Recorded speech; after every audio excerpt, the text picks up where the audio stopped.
Сәлеметсіңдер ме оқушылар? Бүгінгі қазақ тілі сабағымызды бастаймыз. Бөлім атауы киім, сән, талғам. Тақырып ұлттық киім, асыл мұра. Сабағымыздың мақсаты тыңдалған мәтіннің мазмұнын түсініп, қосымша және негізгі ақпаратты анықтайды, өзіндік пікір айтады. Бағалау критерийлері тыңдалған мәтіннің мазмұнын түсінеді, қосымша және негізгі ақпараттарды анықтап, өз пікірін білдіреді, өмірмен байланыстырады. Оқушылар, енді бүгінгі сабақтың тақырыбына байланысты мәтінмен таныс болайық. Бұл үшін барлығымыз біргелікте мәтінді мәнерлеп оқиық. Қазақ халқының киімі басқа ұлттардан өзгеше, өзіндік қасиетке толы. Мұның себебі қазақ халқының табиғат құшағында өсіп, еркін ғұмыр кешуімен байланысты. Әлеуметтік дәрежесіне, сондай-ақ қандай кәсіби салаға қатыстылығына қарай, қазақ халқы арасында хан, би, сұлтан, мұрақ, зерлі шапан киген. Бақсы, сал серілер, жарғақ шалбар, мауыты, жібек жейде кисе, малшы аңшылар жай ғана шекпен, кебенек, сырттық, күләпара киген. Ал балуан мен батырлар қаптама киімдерін киген.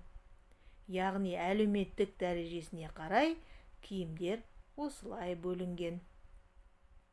Жас ерекшелігіне қарай бала киімі, бозбала киімі, бойжеткен киімі, қалыңдық киімі, жас жігіт киімі, келіншек киімі, бәйбіше киімі, ақсақал киімдері болады. Олардың үлгілерінің әшекейі, тігілуі, кестеленуі әртүрлі болып келеді. Жасы ұлғайған адамның киімі денеге қонымды, кең, мол пішілген, әшекейі жалтырауығы аз, қарапайым болады. Күйеу киімі ұзын төбе тымақ, қызыл манат шапан. Ертеде халық шеберлері қазақтың болмысына тән кигенде ыңғайлы әртүрлі киім үлгілерін жасаған. Ұлттық киімдердің түрлері пайдалану ерекшеліктеріне қарай күнделікті, сәндік, жыл мезгіліне байланысты, қыстық, маусымаралық, жаздық, күздік.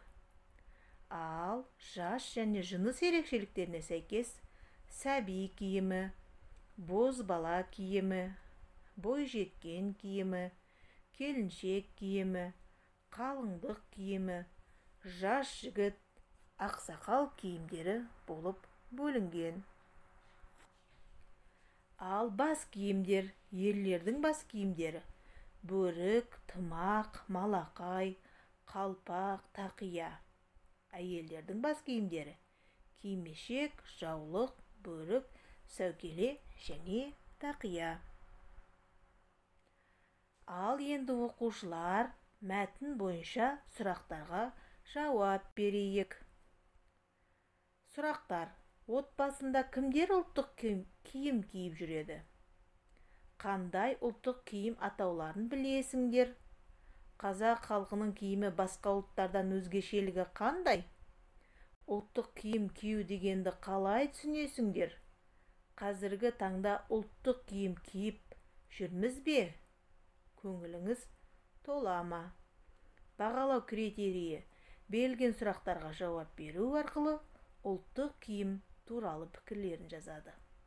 Киім түрлері туралы және ұлттық киім жайлы түсініктерін жазады. Ал айтылым тапсырмасы: суретпен жұмыс. Суреттерге қарап, би мен батыр киімдерінің сал, сері киімдерінен өзгешелігін айт. Малшы мен аңшы киімдерінде айырмашылық бар ма? Оны неден көруге болады? түсіндір. Үшінші жазылым тапсырма. Көп нүктенің орнына қажетті сөздерді қойып жаз. Бұл жаңа біз таныс болған мәтіннен алынған. Әлеуметтік дәрежесіне қарай қазақта қандай киімдер болған? Қазақта әлеуметтік дәрежесіне қарай хан, сұлтан, би, бақсы, сал сері, малшы, аңшы және балуан, батыр киімдері болған.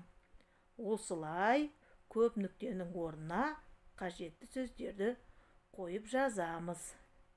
Және оқушылар тапсырмаларды орындап болған соң кері байланысқа WhatsApp желісі арқылы шығамыз.